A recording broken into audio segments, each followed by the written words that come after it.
안녕하세요, 디자이너 DK입니다. 지난 영상부터 이런 실전 반응형 디자인 시리즈를 진행하고 있는데, 이전 영상이 반응형 디자인의 이런 기본 개념을 설명해주는 영상이었다면, 이번 영상부터 본격적으로 피그마를 통해서 반응형 디자인을 진행해 볼 건데요. 이전 영상에서도 설명드렸듯이 이렇게 기본적인 디자인 구조와 여기 스타일들은 미리 제작된 상태에서 시작을 할 것입니다.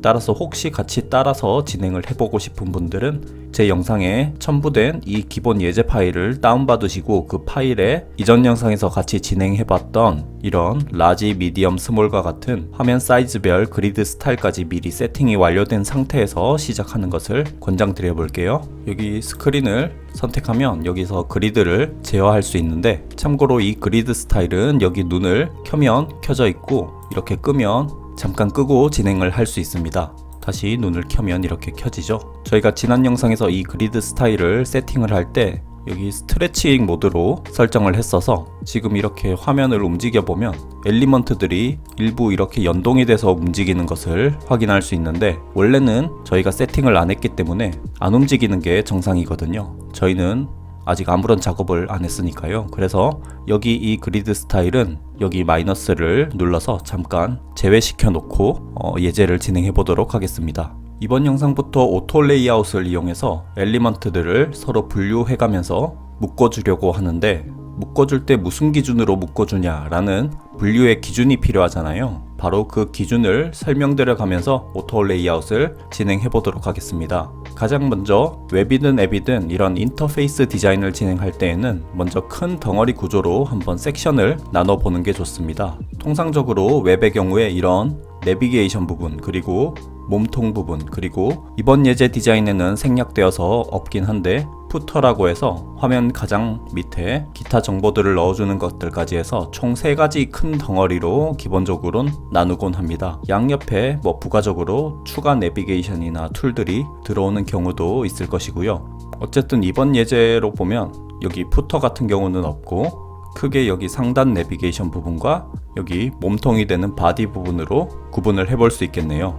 그리고 이 몸통은 디자인을 살펴보면 또 2가지로 구분을 할 수 있겠죠. 보면 여기 타이틀과 버튼의 조합을 한번 덩어리 지어줄 수 있을 것 같고, 지금은 여기 하나밖에 없지만 나중에는 이렇게 쭉 나열될 카드 콘텐츠들이 있을 것입니다.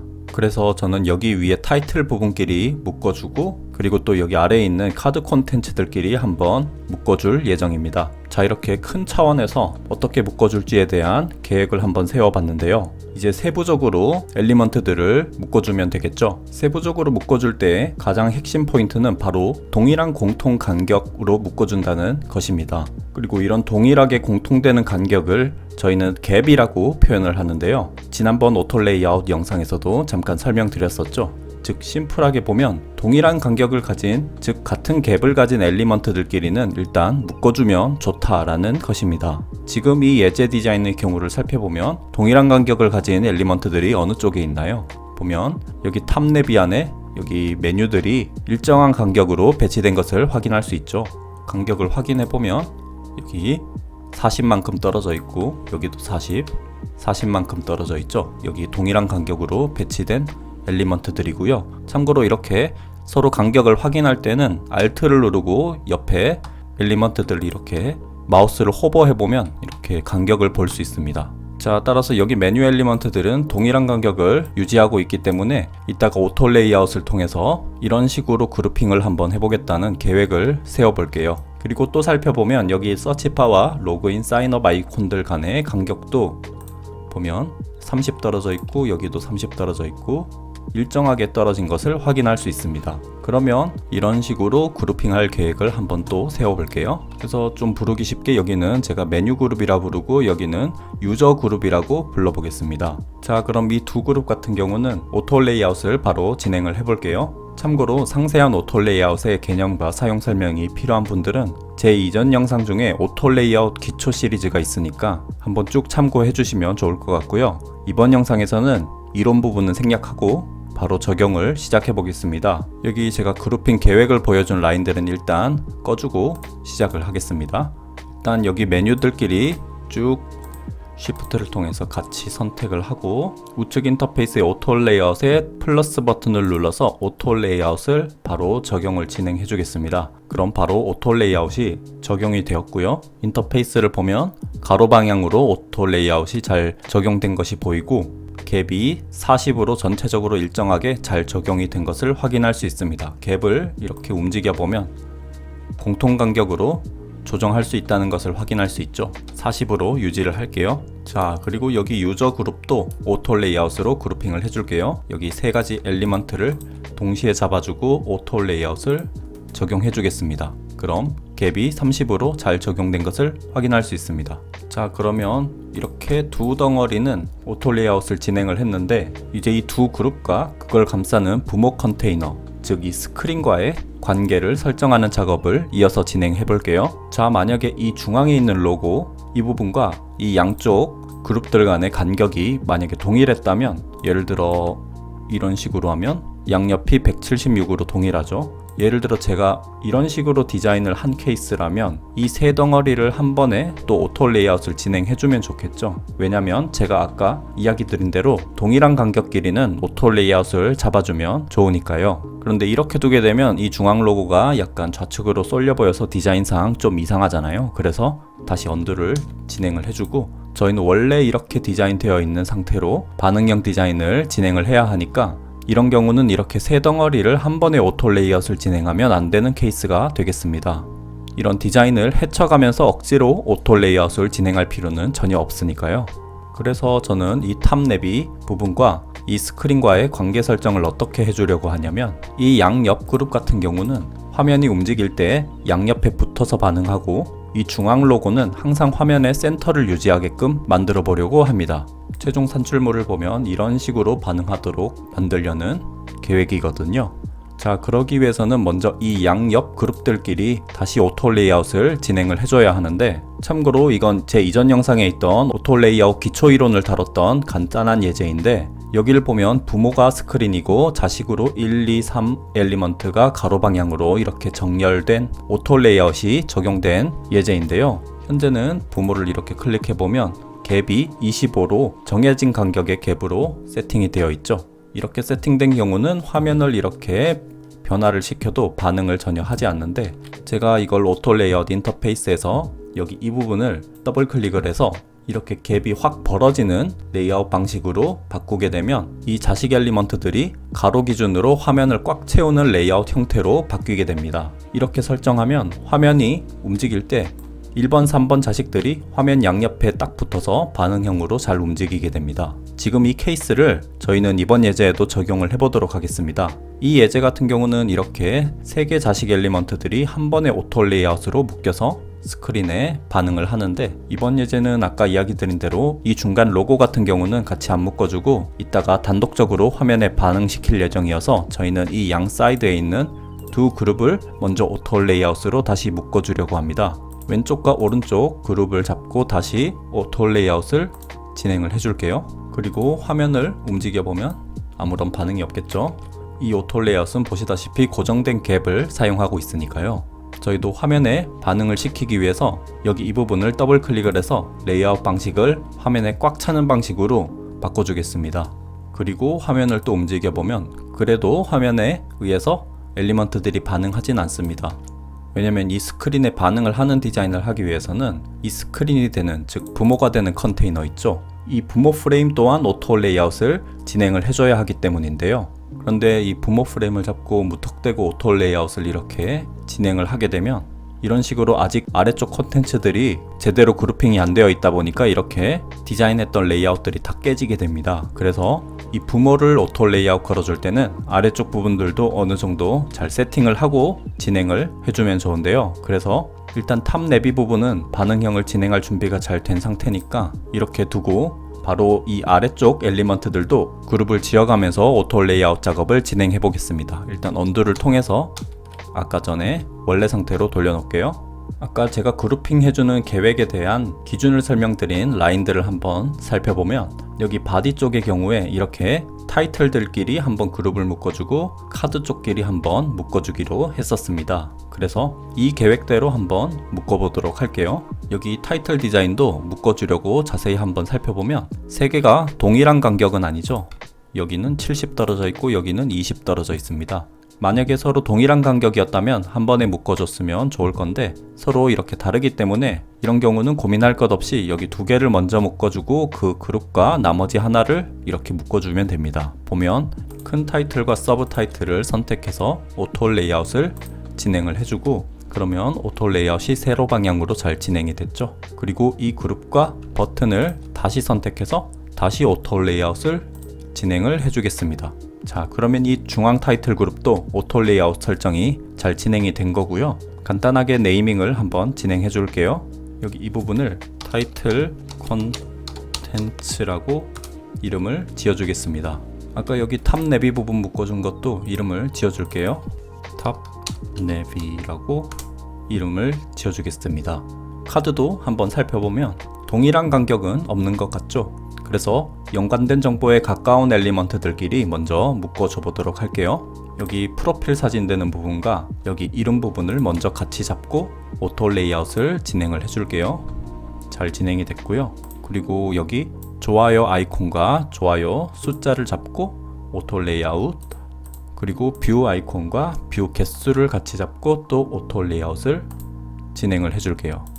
보면 오토 레이아웃이 진행될 때 이 둘 간에 원래 세로 기준으로 딱 정렬이 돼야 되는데 위쪽으로 살짝 붙은 것 같죠? 이런 경우는 여기 중앙으로 정렬 기준을 바꿔주면 됩니다. 여기는 체크해 보니까 중앙으로 됐네요. 이건 좀 케이스를 잘 살펴보면서 세부적으로 잘 체크를 해주면 되는 부분이고요. 자, 일단 가까운 정보들끼리 먼저 오토 레이아웃이 잘 진행이 됐고요.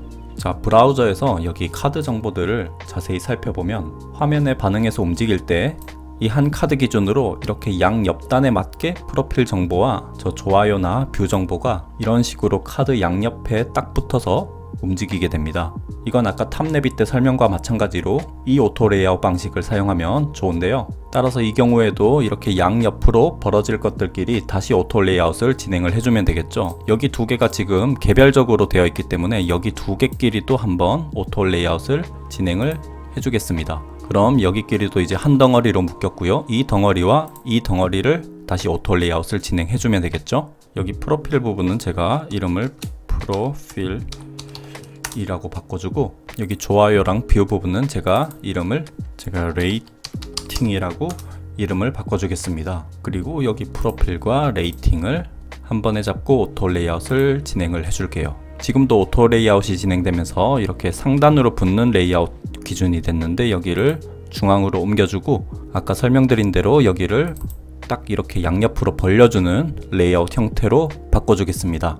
자, 그럼 여기 하단 부분이 잘 그룹핑이 된 것 같고요. 마지막으로 이 카드 덩어리와 여기 카드 인포 덩어리끼리 묶어주면 카드 그룹핑이 완성되겠네요.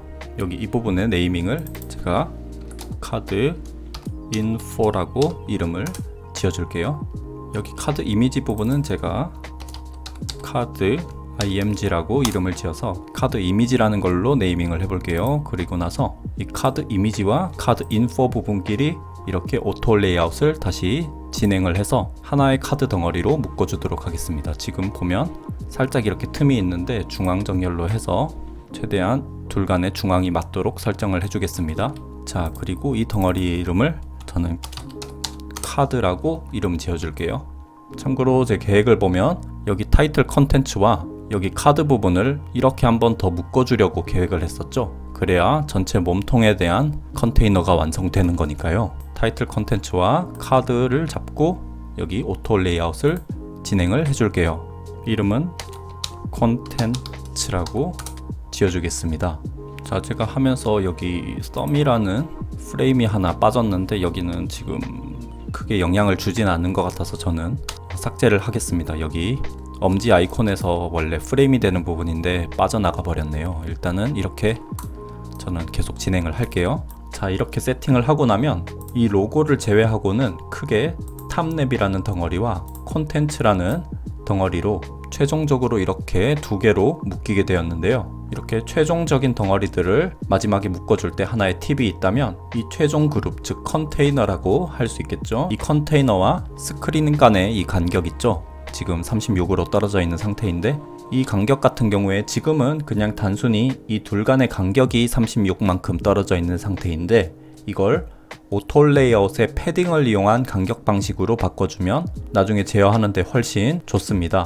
그래서 이걸 오토 레이아웃 패딩을 이용한 간격 방식으로 지금 바로 한번 적용을 해볼게요. 탑네비 컨테이너 사이즈를 이렇게 인위적으로 변경을 해서 화면 가로폭에 맞게 이렇게 딱 채워주겠습니다. 이렇게 딱 맞게 완전히 빡빡하게 들어갈 수 있게 채워주고, 아까 36이라는 수치를 여기 오토 레이아웃의 패딩을 통해서 이렇게 36을 입력해서 설정을 하면 아까와 같이 36이라는 수치가 양옆에 동일하게 설정이 된 거죠. 겉으로 보기에는 아까와 똑같지만 이렇게 패딩을 통해서 화면과의 간격을 유지하는 방법이 이후 전체적인 디자인 관리에 훨씬 효과적입니다.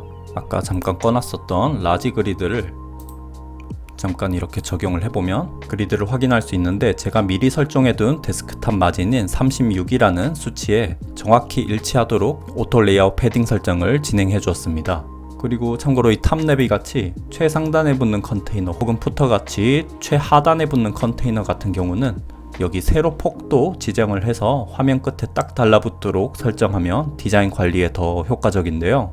그래서 저도 이 세로 수치를 이렇게 좀 더 늘려서 조정을 해볼 건데, 저는 하이트를 80을 줘보도록 하겠습니다. 80픽셀이란 고정값으로 하이트를 지정을 한 것이고요. 이런 식으로 컨테이너를 잘 관리하면 나중에 이렇게 화면을 복사해서 만약에 빈 화면에 이 컨테이너를 적용해야 될 때 이 덩어리째로 화면에 딱 정확히 스냅이 되어서 정확한 위치 값을 찾을 수 있도록 이렇게 마치 레고 조립하듯이 넣어주면 되니까 굉장히 관리가 효과적이거든요. 여기 복사한 스크린은 지워주고, 자 그럼 여기 밑에 컨텐츠 부분도 가로폭 마진 세팅을 진행을 해볼게요. 가로폭을 이렇게 딱 맞게 세팅을 해주고, 여기 늘어난 만큼을 패딩을 통해서 조정을 해주겠습니다. 여기 패딩 값을 36으로 지정을 해서 제가 계획했던 마진 값에 맞게 이렇게 설정을 해주겠습니다.